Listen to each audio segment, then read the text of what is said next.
안녕하세요. 네, 오늘도 바이블 브런치를 통해서 함께 할 수 있어서 정말 좋습니다. 오늘 하나님의 말씀은요, 고린도후서 11장 1절서부터 15절 말씀인데요. 그 가운데서 제가 11장 1절서부터 해서 6절까지 제가 봉독하도록 하겠습니다. 고린도후서 11장 1절에서 6절입니다. 제가 봉독하겠습니다. 원하건대 너희는 나의 좀 어리석은 것을 용납하라. 청하건대 나를 용납하라. 내가 하나님의 열심으로 너희를 위하여 열심을 내노니 내가 너희를 정결한 처녀로 한 남편인 그리스도께 드리려고 중매함이로다.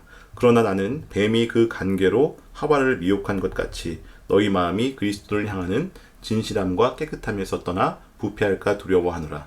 만일 누가 가서 우리가 전파하지 아니한 다른 예수를 전파하거나 혹은 너희가 받지 아니한 다른 영을 받게 하거나 혹은 너희가 받지 아니한 다른 복음을 받게 할 때에는 너희가 잘 용납하는구나. 나는 지극히 크다는 사도들보다 부족한 것이 조금도 없는 줄로 생각하노라. 내가 비록 말에는 부족하나 지식에는 그렇지 아니하니 이것을 우리가 모든 사람 가운데서 모든 일로 너희에게 나타내오노라.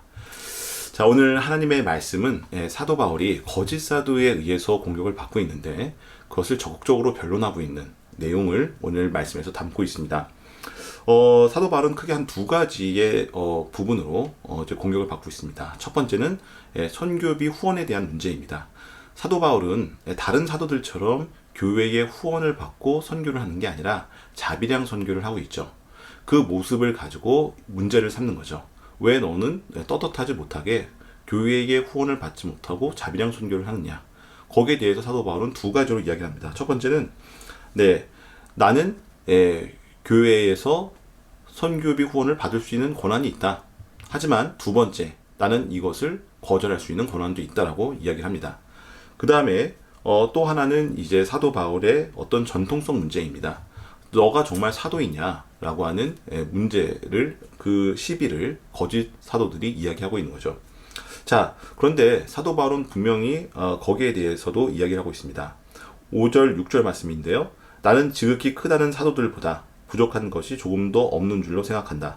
내가 비록 말에는 부족하나 지식에는 그렇지 아니하니 이것을 우리가 모든 사람 가운데서 모든 일로 너희에게 나타내오노라. 여기서 말하는 여러분 지식은 무엇일까요?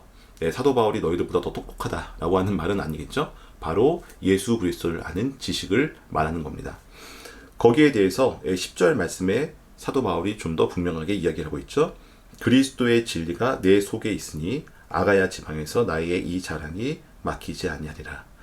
여러분, 사도 바울은요, 그리스도의 진리를 지식으로 알고 있을 뿐만 아니라 그의 삶 가운데서 그것을 체험하고 능력으로 나타냈던 사도였습니다.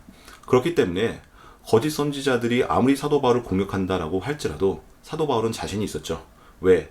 지식으로 내가 너희들보다 예수 그리스도를 더 정확하게 알고 더 정확하게 고백을 하고 더 정확하게 또 다른 이들에게 복음으로 전달할 수 있다라고 하는 거죠. 또한 내 삶 가운데서 예수 그리스도의 복음 때문에 내가 달려가고 또한 내가 그 복음 때문에 모든 것을 손해를 보더라도 나의 삶 가운데서는 그 복음의 능력이 나타나고 있음을 사도 바울은 확신하고 또 그것을 보여줄 수 있기 때문에 항상 자신감이 있었습니다. 자, 여러분, 오늘 이 사도 바울의 삶을 통해서 우리도 이러한 삶을 살면 좀 어떨까라는 생각을 해봅니다. 여러분, 우리가 삶을 살면서 얼마나 많은 오해와 또 곡해를 받을 때가 있죠. 주의 일을 열심히 한다라고 할 때 우리가 오해를 받거나 또 다른 사람들에게 공격을 받을 때 우리는 어떻게 해야 될까? 자, 그때는 여러분, 우리가 가지고 있는 복음의 확신이 있어야 된다라고 생각을 합니다. 우리는 어떤 복음의 확신이 있고 복음에 대해서 어떤 지식이 있는가? 여러분들도 모두 다 복음의 확신이 있다라고 생각을 하는데요.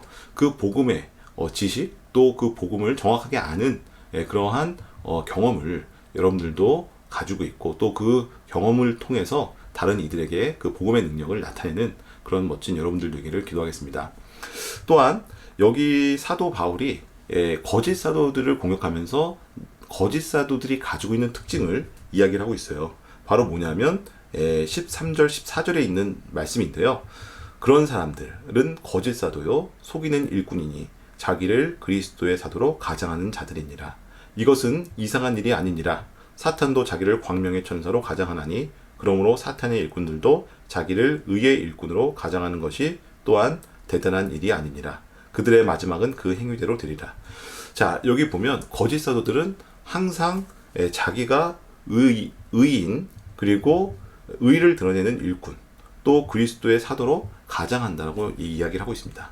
네, 이건 바로 어떤 것을 의미하냐면 네, 이 거짓 사도들이 가지고 있는 진실하지 못한 속성을 나타내고 있다라고 생각을 합니다.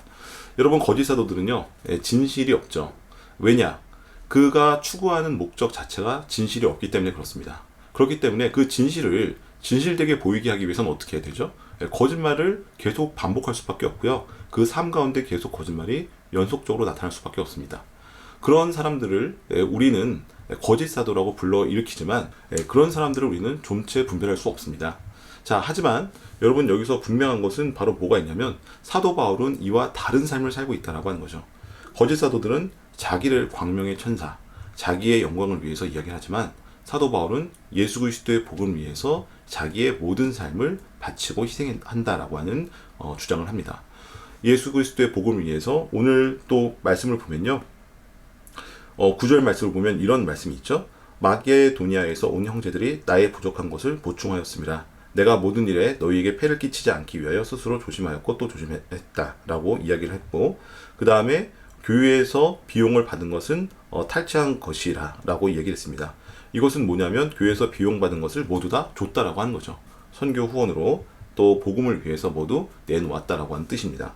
자, 이런 모습들을 볼 때 사도 바울의 삶 가운데서 복음의 진리를 위해서 살고 또 그 삶 가운데서 복음의 능력이 나타나는 사람의 특징을 우리는 알 수 있습니다.